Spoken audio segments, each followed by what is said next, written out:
Now, NDE Radio, a weekly exploration of near-death experiences and similar encounters with the other side.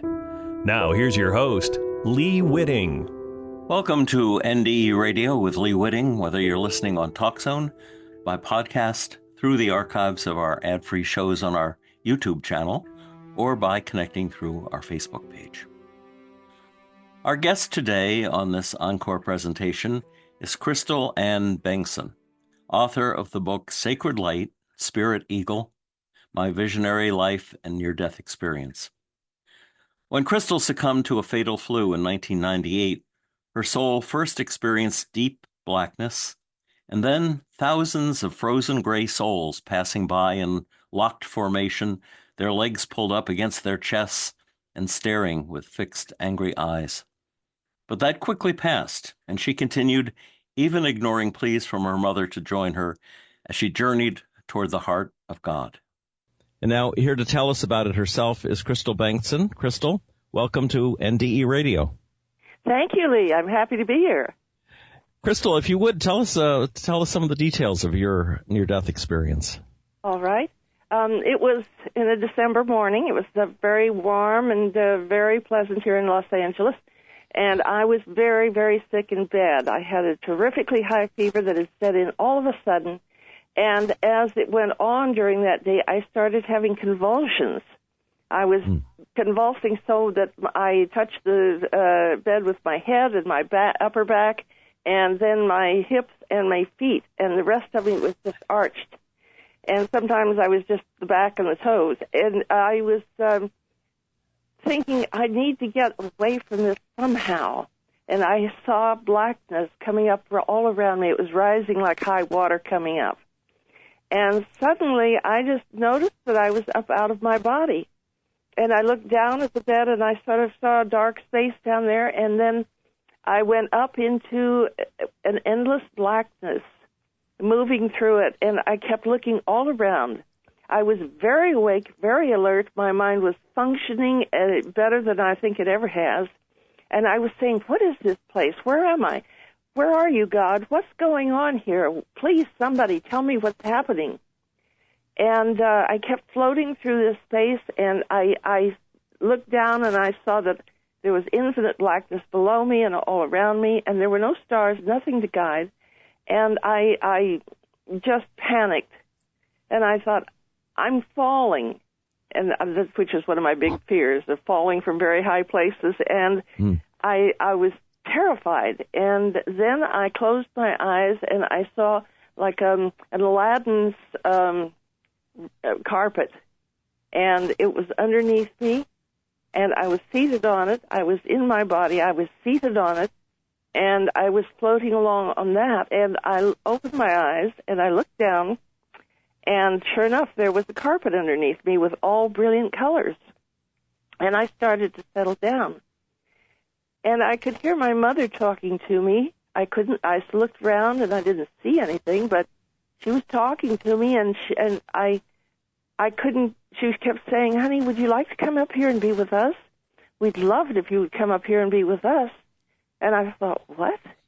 And I just kept looking around and saying, what is this place? Please, somebody, show me something. And then I saw these frightening creatures that you mentioned, the blue baldies, I call them, and they are seated 10 abreast and 10, like a square of 10 of them, cross-legged, and they're just moving by me in these big, I don't know, it's almost like wagons without wheels. They were just moving on by me, and they were terrifying. I didn't know what they were, but they were just frightening. And then they just sort of faded off into the distance, and I saw enormous, sort of like a big opening in the darkness, and it was huge, and it was like black on black. It was like a big flower that had opened out in front of me, and I kept coming up to that huge opening, and it was immense. And I went floating off into the inside of that cavernous opening, and I found myself in a vast cathedral with all the lights out. And by this time, once I got in there, I was very calm. All the fear was gone. And I was floating down the nave, or the aisle of that cathedral, and I was still asking questions. Where am I? What is this? What is going on? I had no idea. And my mind was just on high alert. I was searching, and with every faculty I had, and I looked down and I realized I no longer had a body. I was like a sphere, blue and white and gold. And my mother was still with me. And she kept saying, honey, wouldn't you please come up here with us? We'd love to have you up here with us. And I was very annoyed by it. And I thought, this is a case of the flu. I've gotten over the flu before. What's the big deal? And so pinpoint of light started coming towards me about then. It was like a huge, and it turned out as it came closer, it was like a huge door on its side, or an envelope. And a light sphere floated through that door and towards me and stopped in front of me. And I looked up at it and I said, everything up here is so bloody big. Because I was beginning to realize I was really somewhere I had never been before. And the light had radiant patterns all over it. It had like golden caterpillars of energies flowing all over its surface. And they were like thought concepts. They were star-like webs of pure thought branching out all over the surface of the light. And they were fuzzy looking. And I thought, am I nearsighted even when I'm out of my body? And then my mother's voice again said, please come up here and be with us. And I thought, oh, Mother. And then she faded into the distance, and the light just enveloped me. There were waterfalls of light. There were huge waves of light, and they were all around me. And it was like I reached out and touched the light, and I felt like a newborn at its mother's breast. It was absolute peace, absolute peace. And I thought, where am I? And I was astounded when I got an answer. The thought concept I got, and this is just my translation, you might say. It didn't use the English language. It was a pure thought. It said, now you are beholding the imperial heaven, the heart of God, the great master awareness that overflows to create all that is. And we kept floating there for a little ways, and then there was like a curtain that opened out in the front of the light ahead of me, and I was suddenly in a great school, in like a beautiful garden, and with buildings all around, departments, say music department, humanities, etc. And I was walking along, and I found myself in a large, almost like an empty auditorium, and it had a parquet floor, and in the center of that floor was an enormous crystal, and it was sending out rays of light all around it. And I found myself walking across that floor to the golden crystal, and every time I stepped on the floor, it was almost like a chime that came out. And I put my hands on the great crystal when I got there, and then I put my forehead, I felt impelled to put my forehead there, and suddenly I was inside the crystal, and I was seeing in every facet of the crystal scenes from my babyhood on up. I saw my parents' love for me and for each other. I saw my mother's yearning for another baby. I saw my whole life just literally was there. It was all there all at once. And I could see huge gaps and ragged tears in my life plan where it had been disrupted by events that had apparently not been planned by the higher beings, but they had happened. And then I had in my cupped hands inside, I was still inside that multicolored, great colored crystal. I saw a multicolored jewel of ruby and gold, and I saw my grandmother teaching me how to paint, oil paint, which happened when I was about 10 or 11 years old. And then suddenly I remember being back in front of that light, just as I had been before it wrapped itself around me, and I looked up at the light, and I said, what is the meaning of what I've been seeing? And the awareness then hit me, right here, right now, I could die.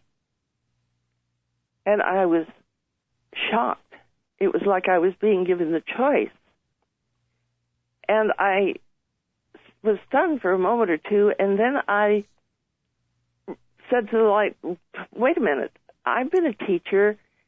I love making goals and objectives and all kinds of plans, and I've been doing that, and I've had I'm 10 years of goals ahead of me and broken down into 1 month and 1 day, and nowhere in all my goals and to-dos is there anything that says today I die. And then I realized how much I wanted to stay there. And I also realized that I was being scanned in depth by that light. And it was the light was saying how well, saying how well are you holding up down there. And I saw my mother's grief at parting me, leaving me when she passed on, and mother's grief at that moment, knowing I could not stay up there with her. And the light asked me, what is it that's holding you down on earth? And I remember seeing my son come into my bedroom and finding me dead, totally unexpectedly. And that was it. I said, that's not going to happen. And I said to the light, I have 2 sons, a daughter-in-law, a grandson that I want to go to college and get married and have kids of his own. I have work to do, writing, singing that I want to do. I really have to go back. I have to be there. And so the light suddenly just gave me a blessing. It was like it approved my choice. And it went zooming off into the distance. And I thought, wait a minute, I've got so many questions. Can we talk? And it went right on off. And it was gone. And then I was falling down into my body, whirling around and around, seeing those brilliant pictures again, all around me like tiny kaleidoscopes. It was almost like a bunch of television screens in front of me, and I was circling around from one to another. And I remembered everything about my life at that moment. And as I came down, I knew that I am only a small part of me. I am a tiny part of a far greater intelligence that is wiser and vaster and kinder than the everyday me. I was aware of more facets of myself. And then I was back in my body again, and I was in terrible pain. And I kept crying out, help me, please help me. And I saw beautiful blue hands, like the praying hands that they have in photographs, and that were all around me. And they were just the hands. They were dipping into every part of me, getting something out, which was pretty disgusting looking. And then I passed out. I just lost consciousness. And then when I came to again, and I don't know how long that was, I was sitting up in my bed, and I was having a cold sweat all over, and I thought, oh, good, the fever has broken, and it had. And I healed up faster from that really bad case of flu than I had ever healed before. I was ready to go in days. And that was my near-death experience. Amazing. Now, let me ask you, let me take you back first to those gray, blue souls that you passed by. What do you think put them where they were? Why hadn't they experienced what you did? I think that what happened, when I saw them, I remember looking at one of them, and it was like this hate was looking back at me. I mean, I never saw such hate. He couldn't touch me, but he was hating me. And I looked at him, and I realized I saw a vision of when I was back in college during the 60s, during the time when all the uproar was going on. I remember seeing 3 young people there who were 2 women and 1 young man, and he looked at me with that kind of hate in his eyes, and I realized that they were all 3 of them on drugs, and he especially was hating me, and it was pure hate. And it was that same pure hate that I saw there. So I think that people who are really, really lost their way in very difficult ways, through drug abuse, through who knows what. It's interesting that they would be lined up, squared off 10 by 10, and almost like troops on a battlefield, or Yes. or marching on a parade. Do you think they were stuck on Earth? Are they like ghosts? No, I didn't. They were apart from Earth, but Okay. they were not able to get out of the darkness, which was a terrifying place to be. But I don't know that they were aware of all that much. Right. For the most part, they seemed to be just fixated on nothing, staring at nothingness. Now, here's another question for you. Why do you suppose your mother lobbied so hard for you to join her? Not, of course it's because she loves you, but also I wonder if didn't she think that there was more for you to experience, both in your NDE and also with your life on Earth? That's a very good question. What I got from her was a really great big fear of all the upheaval on Earth. And this was back in 1998, so this was, things were pretty peaceful at that time. And I kept feeling that she didn't want me to go through this upheaval that was coming up.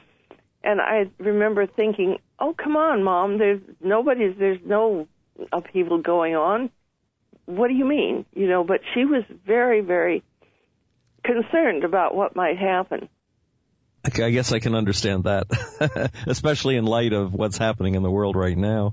Yes, I mean, I thought about that in 2001 when we had, 9/11, and yes. That came back to me vividly. So, yeah, that may have been a little bit of foreseeing there, although I didn't see anything about that. But certainly the things that she worried about, whatever they were, seemed to have been justified. When you spoke about a web of pure thought, I thought that was really an interesting image. It's like a web across the sphere of light, or this crystal light that you saw. Gosh, it sounds almost Platonic. It sounds like a mixture of East and Western thought in a way that thought itself would be visible. Have you had any reflections on that? My goodness. That's very interesting. I've been reading Plato lately, a little bit at a time. And, yes, the Platonic ideas, the Platonic forms, if that's what you're referring to. Mm-hmm. Yes, that's, wow, yes.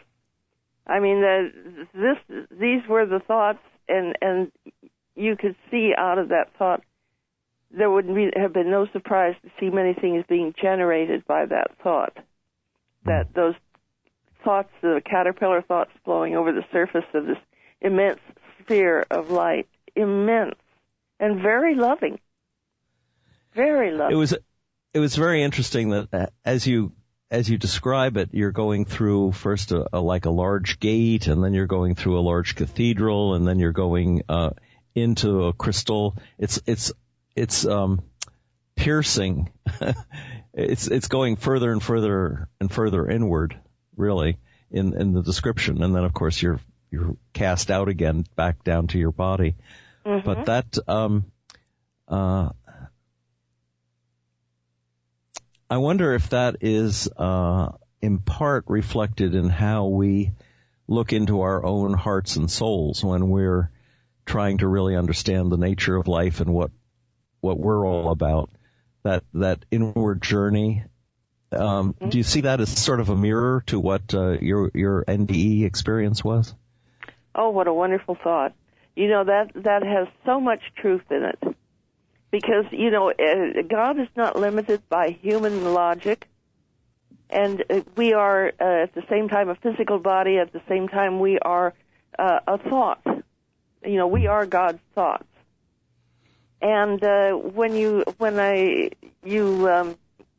went up there and went farther and farther up there, I became more and more of a sphere, more and more of a thought. I could see that side or that from that aspect of myself.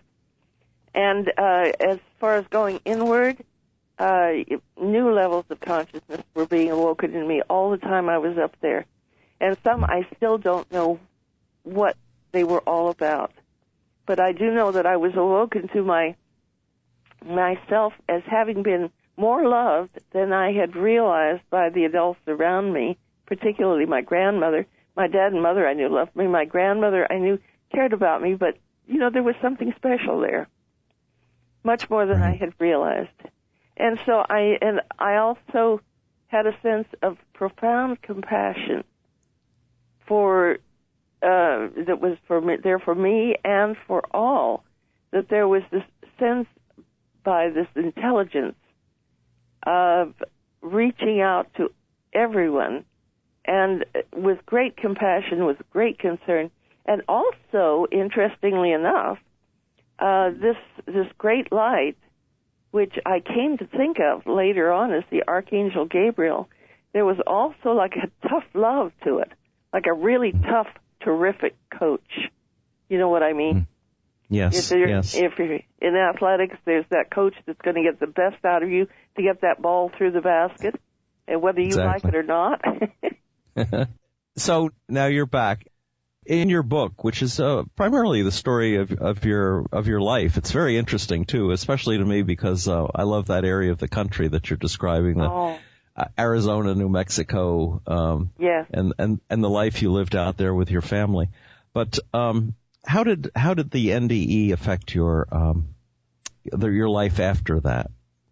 I know the book is sprinkled with some visions. You had one of drowning in the ocean, and someone saves you, and you meet Jesus, who tells you you'll be safe here.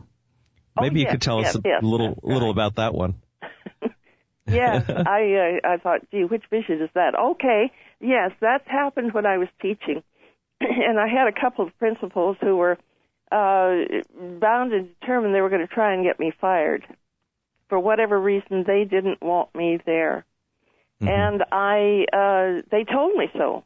Within 3 weeks, if there's not a total change, we will recommend that you not be put under contract for next year.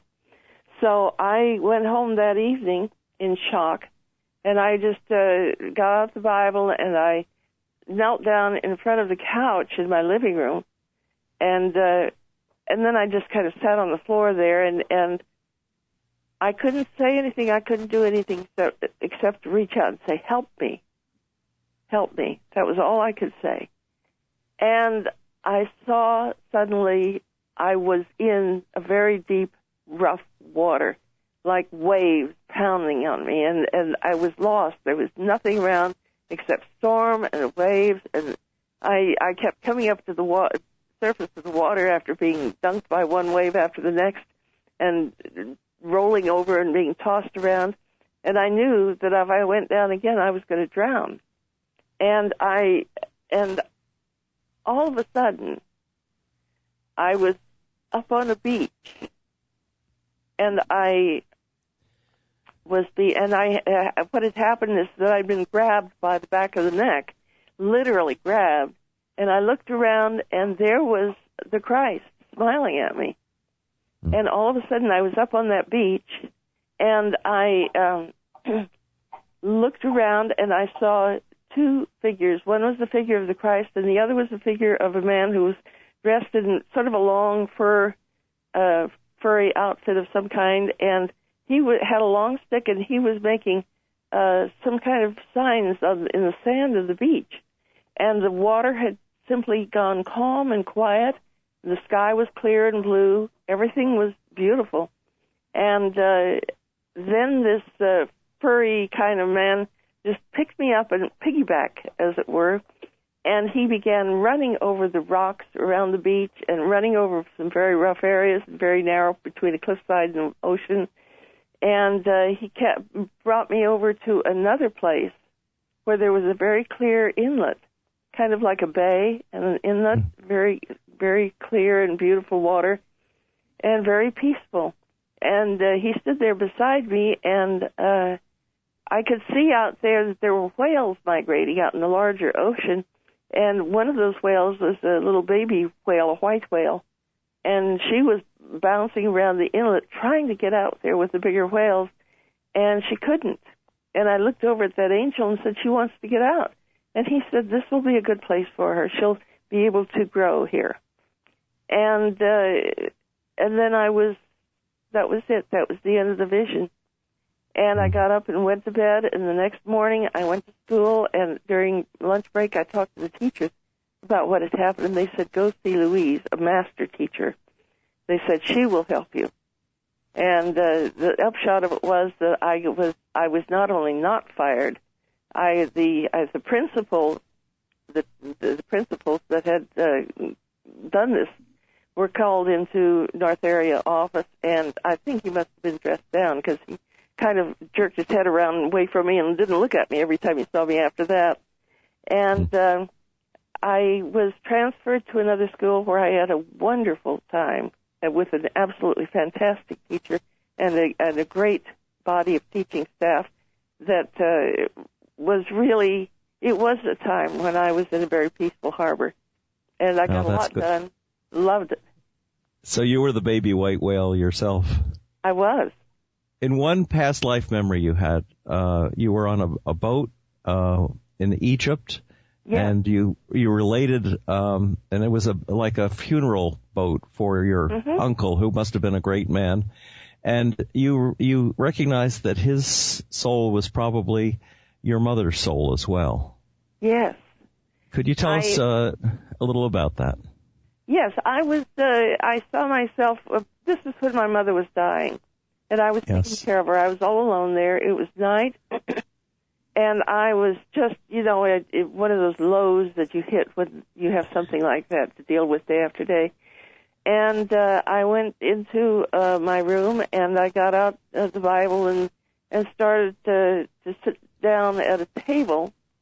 And it was right up against the white wall, and as I looked at the wall, I saw a picture that just simply enveloped me. It came out of the wall. I don't know how to say this, but it was all around me.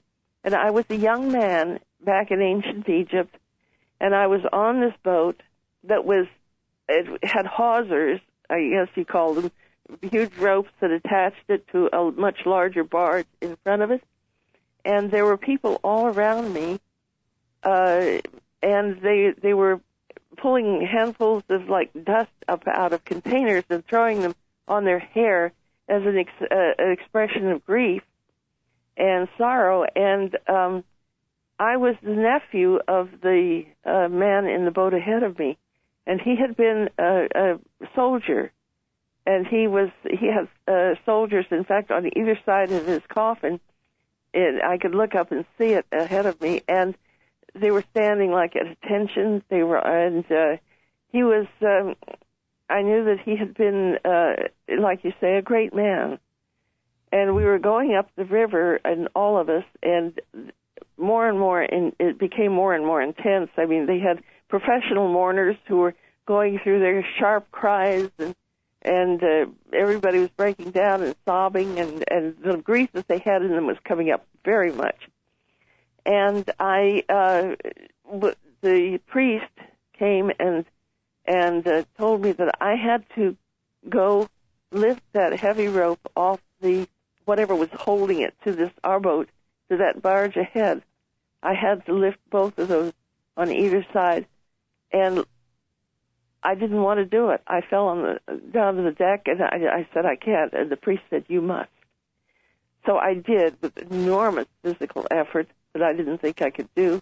But I did that with both of the ropes that attached us to the barge ahead, and it started pulling away. It was like we were in a very broad area. It was like a lake almost. And that the barge ahead of us started turning towards the east, and our boat came after it and turned towards the east. We were headed towards the east, but our boat stopped, and the barge went on ahead, just as the sun was coming up. And so this was very much like letting go of your mother's life. Yes, it was. And yeah. I realized when I came back that what I had done in that life was what I was doing in this life again. Cristael, tell the listeners how they can get a copy of your book. Just go on Amazon.com to Sacred Light, Spirit Eagle. And my name is hard to spell and hard to pronounce, but Sacred Light, Spirit Eagle by Cristael Ann Bengston. And it's there. My thanks to Cristael Ann Bengston for sharing her fascinating story. Be sure to look for her book, Sacred Light, Spirit Eagle, on Amazon. If you'd like to hear this show again or any of our more than 500 archived, ad-free NDE interviews, go to TalkZone's NDE Radio site and hit the Past Shows button, or go to our YouTube channel, NDE Radio with Lee Witting, where you can subscribe to and comment on the complete NDE Radio library. And listen next Monday, 11 a.m. Eastern at TalkZone, for more NDE Radio. I'm your host, Lee Witting, saying once again, thanks for listening.